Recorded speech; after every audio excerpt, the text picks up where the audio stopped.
7 സൂര്യകാന്തി ചെടികളിൽ ഒരെണ്ണത്തിലൊരു പൂമൊട്ട് വളർന്നു വരുന്നതായിട്ട് കഴിഞ്ഞ ദിവസം പോസ്റ്റ് ചെയ്തിരുന്നു. അതാണ് കുറച്ചുകൂടെ സ്വല്പം കൂടെ വലുതായിട്ടുണ്ട്. സൂം ചെയ്ത വ്യൂ ആണ്, എന്നാലും അത് വിടർന്നു വന്നിട്ടൊന്നുമില്ല.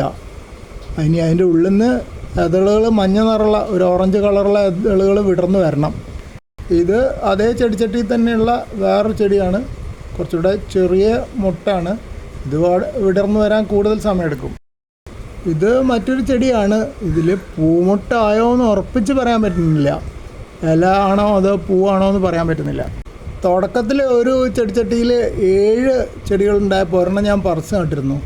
അത് കുറച്ച് ക്ഷീണത്തിലായിരുന്നു, പക്ഷേ ഇപ്പോൾ അതും കുറച്ച് വെയിലുള്ളിടത്തായിരിക്കണേ, അതാണ് ആ ഗ്ലെയർ വന്നത്. പൂമൊട്ട് വരുന്നുണ്ട്, അപ്പോൾ ഇതും പുഷ്പിക്കുന്ന കരുതാം. പൂമൊട്ടുകൾ കണ്ടപ്പോൾ എനിക്ക് ഉത്സാഹം കൂടി, കുറച്ച് വളം ചെയ്യണമെന്നൊരാഗ്രഹം വന്നു. തൊട്ടടുത്തുള്ളത് താമരച്ചെടിയാണ്, ഒരു ചെടിച്ചട്ടിയിൽ വെള്ളം നിറച്ചിട്ട് വളർത്തുന്നത്. അതിൻ്റെ കുറേ ഉണങ്ങിയ ഇലകളൊക്കെ ഉണ്ട്. അതൊക്കെ മുറിച്ചെടുത്ത് സൂര്യകാന്തിക്ക് ഇട്ട് കൊടുക്കുകയാണ്. കാരണം സൂര്യകാന്തിക്ക് ഒരു പച്ചിലവളമായിക്കോട്ടെ, പച്ചിലല്ല ഉണങ്ങിയിലയാണേ. പിന്നെ കഴിഞ്ഞ ദിവസം 5 കിലോ ചാണകപ്പൊടി ഒരു പാക്കറ്റിൽ അടുത്തുള്ള നഴ്സറിയിൽ നിന്ന് കൊണ്ടുവന്നിട്ടുണ്ടായിരുന്നു. അത് കുറച്ച് ആ ഇലകളുടെ ഉണങ്ങിയ ഇലകളുടെ മുകളിൽ വിതറി.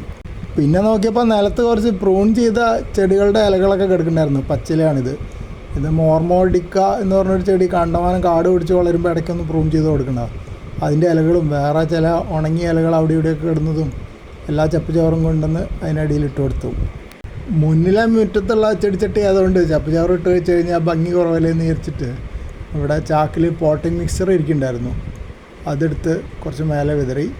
പിന്നെ ഉണങ്ങിയ സൂര്യകാന്തിയുടെ ഇലകളും ഒക്കെ അതിൻ്റെ അടിയിൽ പോയി.